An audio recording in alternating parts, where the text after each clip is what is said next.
ఉన్నవారు కూడా దావీదుని తృణీకరిస్తున్నప్పుడు ఖచ్చితంగా దావీదు ఒప్పుకున్నాడు.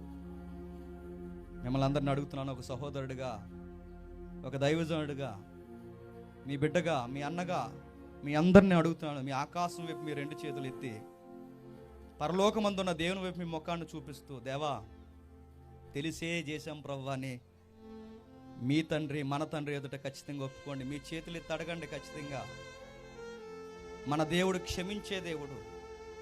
పశ్చాత్తాపడిన ఏ హృదయాన్నైనా దేవుడు క్షమించే దేవుడు. నరహత్య చేసిన దావీదునే క్షమించిన దేవుడు. వ్యభిచారం చేసిన దావీదునే క్షమించిన దేవుడు. తెలిసి చేసిన ఒప్పుకుంటే ఈ చట్టాలు క్షమిస్తాయో లేదో నాకు తెలియదు, కానీ చట్టాల కన్నా గొప్పవాడైన దేవుడు నేను క్షమిస్తాడు. ఆవేశంలో చేశాను ప్రభువా, కోపంలో చేశాను ప్రభువా, తెలిసే చేశాను ప్రభువా, రక్తం కళ్ళు చూశాను ప్రభువా, పాపాన్ని రుచిగా నేను మరిగాను ప్రభువా, నీ ఖచ్చితంగా ఒప్పుకో. దేవుడు నేను క్షమించే దేవుడు అయినా. మాటిస్తున్నాను ప్రభువా, మాటిస్తున్నాను ప్రభువా, మళ్ళీ ఎనిదిరిగి చూడను ప్రభువా అని ఆ చేతులెత్తి నీకు ఎంత ఏడవాలనిపిస్తే అంత ఏడ్చి దేవుని ఎదుట ఒప్పుకో. మన పాపాలని, మన యొక్క బాధని బయట వారు అర్థం చేసుకుంటారు లేదో నాకు తెలియదు, కానీ మన దేవుడు ఖచ్చితంగా అర్థం చేసుకుంటాడు. నీ గుండెల్లో ఉన్న బరువుని ఇతరులను ప్రార్థన చేయమని అడిగినప్పుడు ఆ ఇతరులు నీ గుండెల్లో ఉన్న బాధని, నీ బాధని వాళ్ళు అర్థం చేసుకుని ప్రార్థన చేస్తారని ఎప్పుడు అనుకోకు. నీ బాధ నీకు తప్ప, నీ దేవుడిని తప్ప ఎవరికి తెలియదు. నీ కొరకు నువ్వే ప్రార్థించుకో. నీ కొరకు నువ్వే దేవుణ్ణి గోజాడు.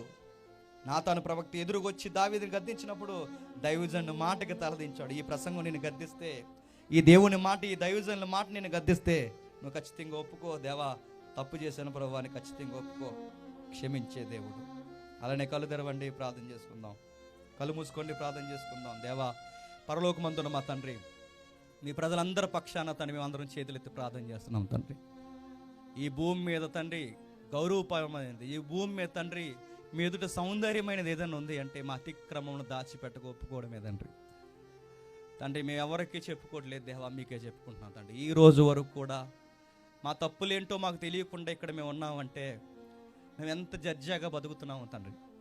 దావీదు కూడా అంత నేరం జరిగించి, దావీదు కూడా అంత పాపం చేసి తండ్రి ఏమి ఎరగనట్టు రాజవస్త్రాలు వేసుకొని, రాజు కిరీటం పెట్టుకొని ప్రజలందరూ మెప్పుకొరకు అక్కడ కూర్చున్నాడు దేవా.